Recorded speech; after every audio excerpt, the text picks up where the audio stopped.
Mi nombre es Marcela Elizabeth Bautista López. Yo voy a exponer la Ley de Protección al Consumidor y Usuario. Esta ley entró en vigencia el 11 de marzo del 2003 con la emisión del decreto número 006-2003. Esta ley tiene como objetivo el poder promover, divulgar y defender los derechos de los consumidores y usuarios, establecer las infracciones, sanciones y procedimientos aplicables en dicha materia. En Guatemala, la Dirección de Atención y Asistencia al Consumidor es la DIACO, es la institución encargada de proteger a los consumidores. Esta ley contiene 113 artículos. En esta ley podemos ver que existen los contratos de adhesión.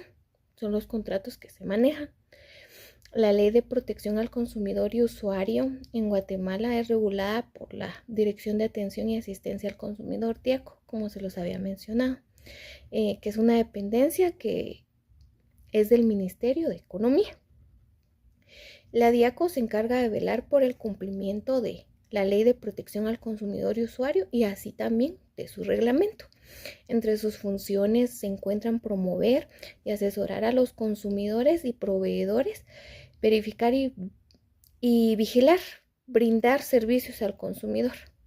En Guatemala, la Ley de Protección al Consumidor y Usuario, el decreto 006-2003, establece sanciones para los infractores de la ley. La Dirección de Atención y Asistencia al Consumidor es el órgano responsable de aplicar esta ley y su reglamento y poder sancionar a los infractores también. Para poder iniciar un procedimiento administrativo y de sanción, se puede hacer de la siguiente manera, ¿verdad?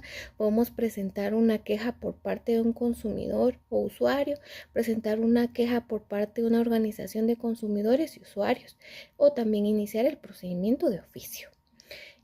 Algunas de las acciones que pueden ser sancionadas son adulterar el peso, masa, volumen o calidad de los productos, vender productos después de su fecha de vencimiento, acaparar, especular o desabastecer productos esenciales, cobrar intereses por moras o cheques rechazados. Entonces podemos ver que esta ley es muy importante, ¿verdad? Porque nos garantiza que al momento de nosotros como consumidores adquiramos un producto, sea de buena calidad y tenga el precio correcto. Muy buenas noches. Voy a hablar en relación a lo que es la ley de arbitraje. Esta tiene el decreto número 67-95. Entró en vigencia el 16 de noviembre del año 1995. Cuenta con 56 artículos. El objeto de la presente ley es la resolución de conflictos.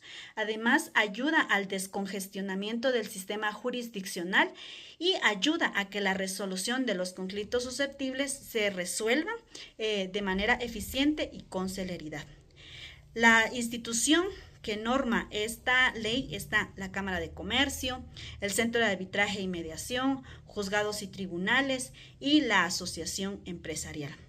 La relación de las instituciones con el derecho mercantil es de que por ser un medio de resolución de conflictos propician un ambiente adecuado y de confianza para las transacciones comerciales. Por lo tanto, las instituciones ya mencionadas promueven entornos favorables para la resolución efectiva de las disputas. ¿Cuáles son las sanciones que contiene esta ley? Por ejemplo, el artículo número 7 que habla sobre la renuncia al derecho a impugnar.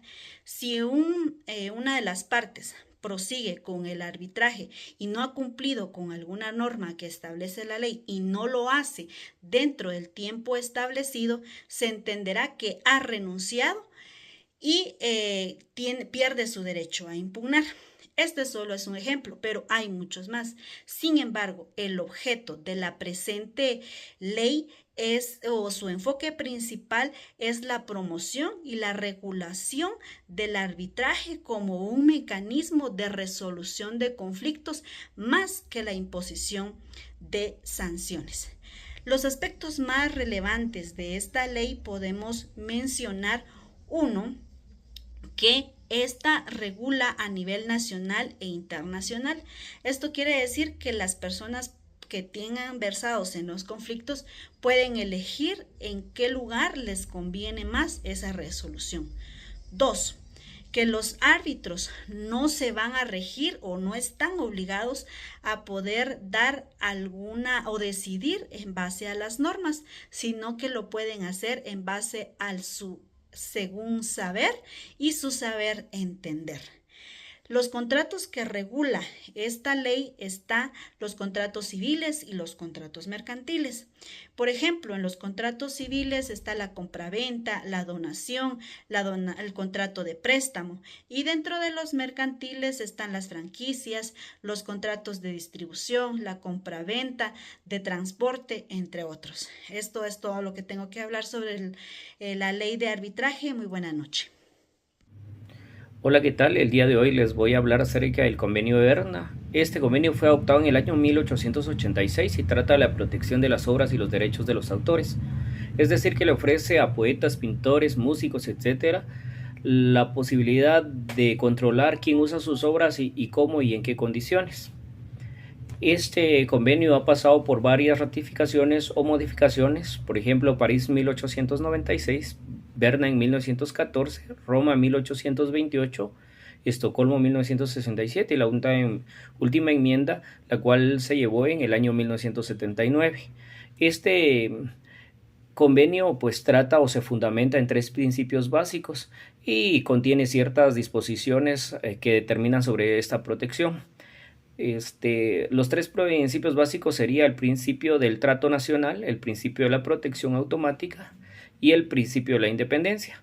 El primero, que es el principio del trato nacional, habla de que en todos los estados contratantes de este convenio será protegida de la misma forma que es protegida la obra en el país origen donde fue publicado o conocida por primera vez.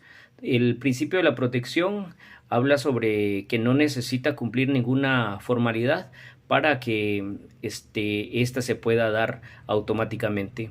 El principio de independencia significa de que no importa si en el país de origen de la obra exista o no exista algún tipo de norma jurídica que proteja esta obra. Las condiciones mínimas para la protección a la que se refiere las obras podría ser que todas las producciones en el campo literario, científico y artístico o cualquiera que sea el modo o forma de expresión deben ser protegidas.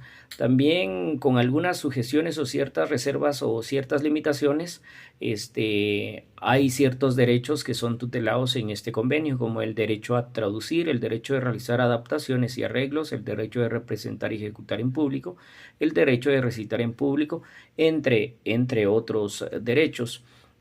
Asimismo, el convenio prevé derechos morales, es decir, que el autor pues, puede reivindicar la paternidad de la obra, puede oponerse a cualquier deformación, mutilación o alguna modificación que pueda atentar contra el perjuicio del honor, ¿verdad? O pueda causar un perjuicio al honor o a la reputación del autor.